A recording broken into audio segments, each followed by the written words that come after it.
如今想要宇宙穿梭，不是不能让虚拟宇宙公司发现。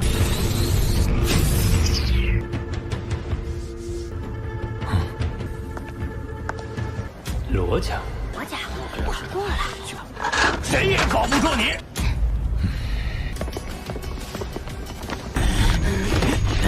你还知道吗？谁？你可是惹了罗家！你在唱？你是罗家的人，我倒想看看，这就原先家主，你打算怎么碰到金属盘？最底层有一层层阻碍，深不见底。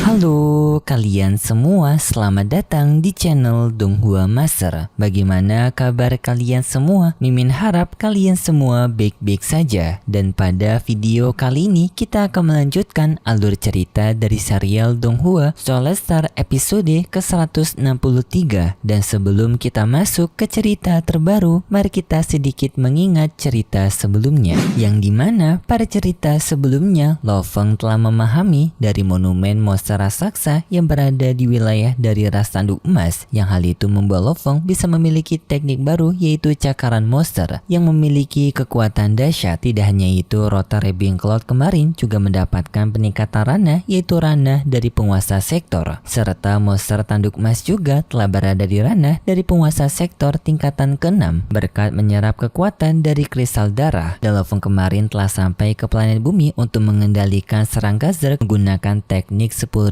pengendalian jiwa, yang singkatnya Lo Feng menaruh sarang Zerg ke dalam dari tempat dunia internalnya, yang lalu di sana Lo Feng mencoba untuk mengendalikan ratu serangga Zerg menggunakan teknik pengendalian jiwa, yang singkatnya berhasil. Ratu Zerg itu berada di bawah kendalinya Lo Feng dengan ratu Zerg itu bernama Alina, dan Lo Feng akan memanfaatkan Alina ini untuk membentuk pasukan dari serangga Zergnya, yang akan dibantu oleh Alina. Dengan Lo Feng akan mencari bahan terlebih dahulu untuk bisa membuat pasukan Zerg ini, dan itu merupakan niti cerita pada cerita sebelumnya. Kalau gitu pun sekarang langsung saja kita masuk ke bagian cerita terbaru. Cerita ini berlanjut dengan diperlihatkan Lo Feng bersama dengan Susin, yang tampak mereka berdua mengenakan pakaian lama mereka untuk berjalan-jalan di kota agar mereka bisa mengenang masa lalu mereka lebih dalam lagi. Dan juga di sini Susin memberikan kacamata kepada Lo Feng agar Lo Feng tidak diketahui oleh para warga di bumi, yang karena Lo Feng sendiri yang sekarang sudah menjadi terkenal di planet bumi sebagai orang nomor 1. Kemudian pun Lo Feng berjalan-jalan bersama dengan Shushin, yang di sini Lo Feng dibuat kaget karena sekolah lamanya dan juga restoran kesukaannya dulu ternyata masih ada.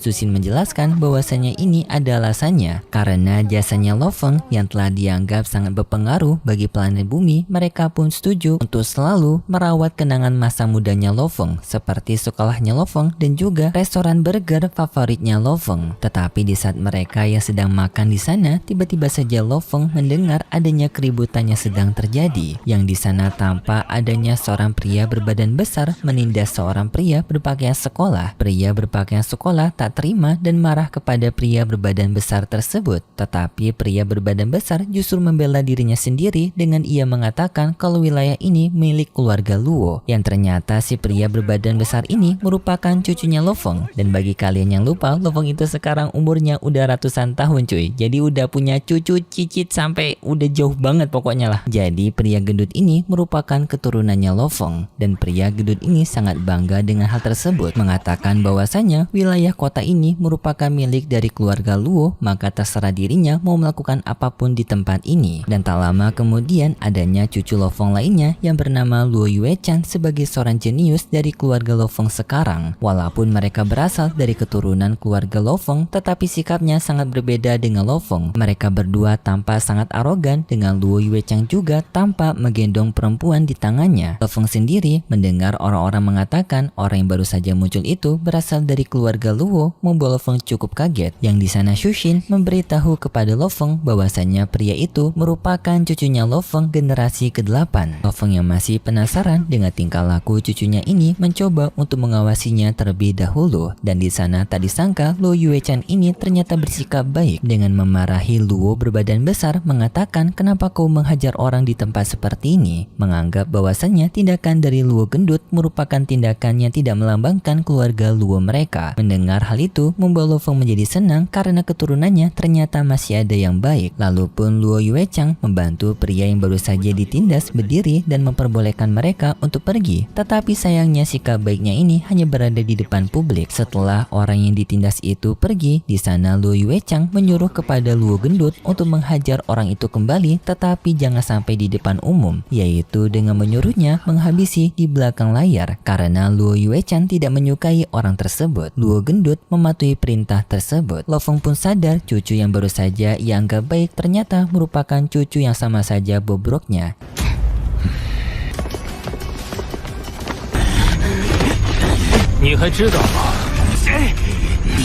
Lalu pun Lo Feng memberikan pelajaran kepada cucunya dengan memberikan tekanan kepada Luo Yuechang. Tetapi Luo Yuechang tidak takut dengan tekanan tersebut, malah berani untuk mengancam Lo Feng, mengatakan bahwasanya ia ini berasal dari keluarga Luo, sambil mengatakan bahwasanya Lo Feng nanti akan menjadi incaran dari keluarga Luo-nya. Lucu banget cuy, padahal yang berada di hadapannya merupakan posisi tertinggi dari keluarga Luo, yaitu Lo Feng. Feng pun dengan segera membuka kacamatanya yang seketika membuat Luo Yuechang ini menjadi sangat ketakutan dan juga kaget karena ternyata orang yang berada di hadapannya ini merupakan kepala keluarga mereka. Dengan segera pun Luo Yuechang meminta maaf kepada Lo Feng, dan setelah itu pun Shushin mengajak kepada Lo Feng untuk menghadiri acara keluarga Luo mereka, yang dimana sekarang keturunan keluarga Luo sudah mencapai 2000 orang. Di sana juga Lo Feng bertemu dengan Baruko dan juga kedua anaknya yang sudah lama sekali mereka nggak ketemu. Bahkan ini pertama kali mereka ketemu setelah lahiran. 为公司带来了许多收益。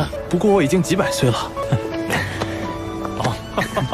Gokil, udah ratusan tahun baru ketemu. Ingat, maksud Mimin ketemu di dunia nyata bukan virtual. Dan di sana juga Lo Feng bertemu dengan kedua orang tuanya, yang kedua orang tuanya masih kayak dulu karena berkat garis keturunan keluarga Lo Feng yang telah dirubah. Jadi seluruh keluarganya Lo Feng itu merupakan pejuang, bukan lagi manusia biasa. Bahkan ayahnya Lo Feng telah berada di tingkatan kosmik ataupun ranah star travel. Di sana Lo Feng merasa senang melihat anggota keluarganya yang sekarang telah memiliki kehidupan sangat layak. Tetapi di sana Lo Feng juga langsung memberikan peringatan tegas kepada semua orang, yang intinya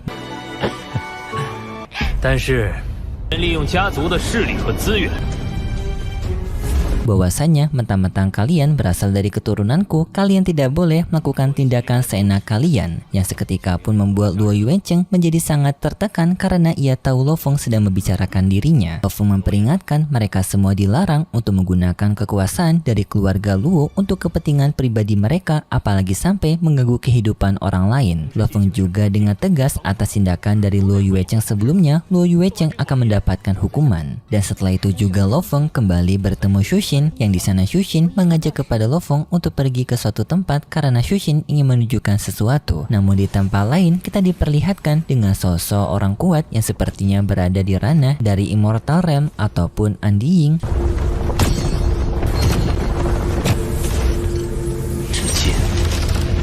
Yang tampaknya di sini ia mengincar galaksi Bima Sakti alias bumi yang sepertinya untuk mengincar Lo Feng, karena di sini ia secara diam-diam menghindari penjagaan dari Virtual Corporation agar bisa mendekati Lo Feng yang kemungkinan besar ingin menghabisi Lo Feng. 如今想要宇宙穿梭，不是不能让虚拟宇宙公司发现。 Kembali kepada Lo Feng bersama dengan Shushin. Tanpa di sini Shushin memberikan sebuah batu kepada Lo Feng, yang di sini Lo Feng bertanya batu apa ini. Shushin menjelaskan bahwasannya batu ini ditemukan di planet bumi, yang kemungkinan ini merupakan sebuah logam kelas F, yang dimana logam kelas F merupakan logam tingkatan tinggi. Jadi sangat tidak mungkin logam ini berasal dari planet bumi, kemungkinan berasal dari seorang penjelajah yang telah memasuki planet bumi. Jadinya di sini Shushin menduga adanya pihak lain yang telah memasuki planet bumi yang kemungkinannya masih luas dan mungkin bisa berasal dari tahun dulu, yaitu 600 juta tahun yang lalu. Babata juga mencoba untuk mendeteksi logam tersebut, tetapi tak disangka alat pendeteksinya Babata sama sekali tidak bisa mendeteksi logam itu, membuat logam itu menjadi logam yang sangat misterius. Sedangkan di tempat dari sebuah kapal yang sebelumnya telah dikirimkan oleh pejuang rem immortal ataupun Undying, yang tampak kapal itu telah memasuki atmosfer bumi, yang di sini mereka telah mendapatkan misi dari Undying sebelumnya untuk mencari tahu informasi mengenai planet bumi. Yang benar target utama mereka adalah Lo Feng. Mereka diminta untuk mencari kesempatan menghabisi Lo Feng dengan sekali serangan, dan setelah itu pun kapal mereka memasuki atmosfer bumi. Kembali kepada Lo Feng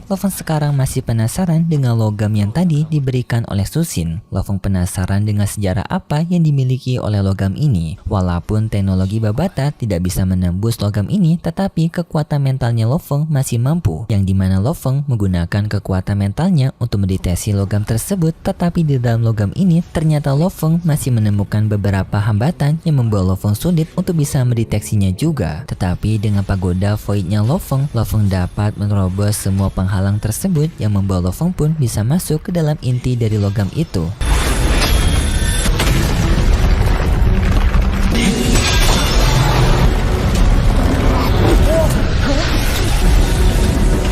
Tetapi seketika tiba-tiba saja mentalnya Lo Feng menjadi terganggu dengan Lo Feng yang mendapatkan ingatan dari sejarah hidupnya, yaitu semasa berhadapan melawan monster di bumi dan juga perkembangan kekuatannya. Sampai pada akhirnya Lo Feng melihat adanya tulisan-tulisan kuno pada dalam logam tersebut, dan setelah itu Lo Feng terbangun dengan perasaan penuh was-was. Dan salah satu tulisan kuno itu, Lo Feng pun bertanya kepada Babata mengenai tulisan itu, dan Babata mengetahuinya bahwasanya tulisan itu berasal dari klan Yesan. Dan ternyata logam ini merupakan bagian tubuh dari klan Yesan tersebut. Babata memberitahu klan Yesan merupakan ras manusia yang sangat misterius, tetapi memiliki daya tahan tubuh yang sangat kuat dan juga termasuk dari ras manusia super yang memiliki kekuatan hebat. Tetapi tak lama kemudian Lo Feng mendapatkan panggilan dari anggota Virtual Corporation mengenai permintaan Lo Feng untuk mendapatkan mayat dari tubuh Zerg, yang di sini anggota Virtual Corporation itu telah menemukannya, dan Lo Feng disarankan untuk pergi ke tempat dari pembuangan sampah bintang yang berada di bintang Wulong untuk mendapatkan mayat serangga Zerg yang dibutuhkan oleh Lo Feng. Serta di sini ia juga telah menunjukkan kenalannya yang dapat membantu Lo Feng, yang nantinya Lo Feng akan menemuinya setelah Lo Feng berada di bintang Wulong. Lo Feng pun yang mendapatkan laporan ini lebih tertarik untuk mendapatkan tubuh mayat dari serangga Zerg terlebih dahulu agar Alina bisa membentuk pasukan serangga mereka dengan lebih cepat. Selanjutnya pun Lo Feng langsung mengambil tindakan untuk pergi ke bintang Wulong. Dan kemudian pun di dunia virtual kita diperlihatkan adanya seseorang yang berniat pergi untuk menemui Lo Feng, yang kemungkinan besar orang ini merupakan kenalan dari Virtual Corporation-nya Lo Feng untuk membantu Lo Feng mendapatkan mayat serangga Zerg. Dan berikut sedikit cerita pada cerita selanjutnya. Pada cerita selanjutnya kita diperlihatkan dengan pertarungan Lo Feng melawan agen 6 yaitu Casey, yang dalam pertarungan tersebut Casey mengatakan hidupnya Lo Feng akan segera berakhir di tangannya karena Casey terlalu percaya diri dengan ranahnya yang berada di ranah dari penguasa sektor tingkatan ke-9, sedangkan Lo Feng masih berada di master domain tingkatan ke-9 alias tubuh manusianya Lo Feng. Tetapi dalam pertarungan ini Lo Feng akan memanfaatkan kekuatannya dari Rota Red Blinkcloud yang berada di ranah dari penguasa sektor tingkatan ke-9 untuk melawan Casey. Dan tapak juga sang bosnya Casey yaitu sang Ratu Zerg dari tempat yang berbeda menyuruh kepada Casey untuk mengakhiri nyawanya Lo Feng secepat mungkin sebelum Lo Feng tumbuh menjadi ancaman yang lebih serius. Dan Babata juga diperlihatkan telah mendapatkan data bahwasannya sistem keamanan yang berada di dekat mereka telah dinonaktifkan, membuat mereka terputus dari jaringan wilayah Wulong, membuat mereka tidak bisa meminta bantuan dari Kaisar Longjue. Yang mau tak mau Lo Feng harus bertarung melawan Casey, dengan di sini tapak Lo Feng menggunakan pagoda voidnya karena Casey ini juga merupakan seorang master mental yang menguasai teknik mental. Dan berkat pagoda void ini Lo Feng akan bisa mampu bertahan dari serangan mentalnya Casey, dan lanjut Casey menggunakan teknik dari 99 tebasan bilah pisaunya. Dan itu cerita yang akan kita lihat nanti untuk episode selanjutnya di minggu depan besok. Kalau gitu pun terima kasih buat kalian semua yang sudah menonton video ini sampai akhir. Jika kalian suka dengan video kali ini bisa beri like serta subscribe, dan sampai jumpa di video selanjutnya. See ya.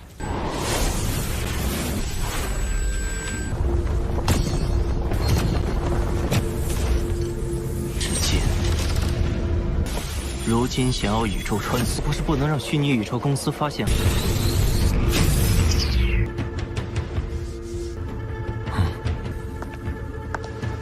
罗家，我过来。